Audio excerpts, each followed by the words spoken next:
If you followed me for any length of time, you know that I wear my hat everywhere.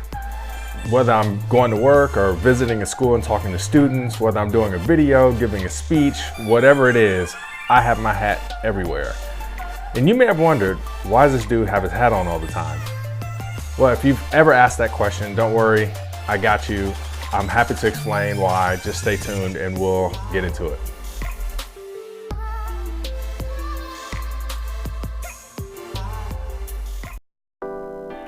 Nowadays, companies talk about bringing your best self to work. And what they mean by that is that you as an individual, as an employer, as a worker, should be able to bring those aspects of you that sort of go outside the bounds of just the skills that you bring to the table.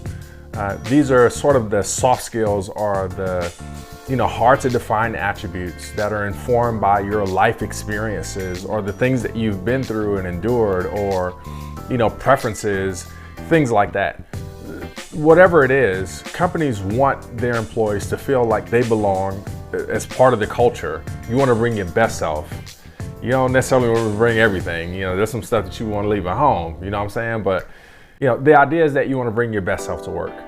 Those things that are going to help you do your job well and to help you work on a team. For me, I really struggled to understand what it meant for me to bring my best self to work. Now, I hate to admit it, but early in my career, I was kind of ashamed that I came straight out of Compton. And it's not that I hated growing up there or anything. There were some rough times, sure, but there were also some great times that I had with teachers, friends, mentors, people who were important to my growth and development that taught me lots of things about life and about how to persevere despite the struggles and things that I had been through. And so even though I didn't hate Compton, I knew what everyone else outside of Compton thought about my city. And I didn't want the negative stigma around Compton and around growing up in the hood to impact my career as I was seeking to establish myself as a software engineer and as a developer, as a programmer, working in corporate America. I believed that people would unfairly judge me because of where I came from and because of where I grew up. Compton isn't exactly known for producing doctors and lawyers and mathematicians and, yes, computer scientists, even though Compton absolutely produces those kinds of people who contribute positively to society. Instead, Compton's mostly known for gangster rap, drugs, gun violence, police brutality, welfare, poverty, all of those things Compton's known for. I didn't want to draw any unnecessary attention to my background and to where I came from. I wanted to fit in as much as possible into the corporate culture and just blend in. And eventually, I began to understand my differentness as a liability, as something that needed to be kept quiet between the hours of 9 to 5. I remember seeing the movie Pirates of Silicon Valley and being amazed by the stories of Bill Gates and Steve Jobs as they built their respective empires at Microsoft and Apple. One of the takeaways that I had from that movie was that people like me didn't exist in Silicon Valley. It didn't occur to me that there might be people who look like me or that came from where I came from, who worked in places like Microsoft or Apple. And as a result of that movie, my perception about computer scientists was unfortunately one that didn't include someone who looked like me. Now, you would think that getting to Google, one of the top companies in the world, would finally prove to me that Silicon Valley was a place where I genuinely belonged. And eventually I would believe that, just not at first. See, when I got to Google, I wanted to quit like 4 times the first year. Google was completely different than the childhood that I had grown up with. I had entered this world of privilege and free food and perks like you wouldn't believe.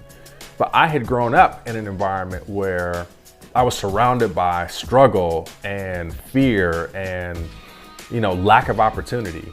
And I really struggled to reconcile these two different worlds. And I just felt like I couldn't be comfortable in my own skin. I saw myself as so different from everyone else that I couldn't see that I had more in common with everyone else than I did differences. It wasn't until Google published their diversity numbers in 2014 that I saw that I was looking at this completely the wrong way. See, I had looked at my differentness as a liability, but Google, in publishing these diversity numbers and talking about the importance of the problem that needed to be solved, it was only after that I realized that my differentness brought something to the table. Growing up in Compton wasn't something that I needed to be ashamed of. It was something that I needed to embrace.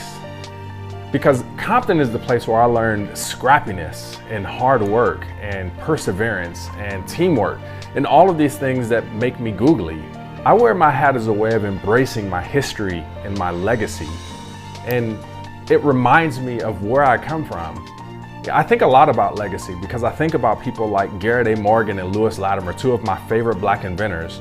I think about the legacy that they left for me and the responsibility that I have to leave a good legacy for the generation that follows me. And so I wear my hat as proof to them that it's possible to get as far as I've come and even farther. Places that previously were uninhabited by people like me. If you take away anything from this video, I hope that you will be inspired to share your story and your journey with someone who's different from you. I hope that you'll help someone else to understand that they're not alone, that our differences aren't liabilities, but that they are things that we bring to the table to build better teams and to make better decisions and to build a more rich tech culture.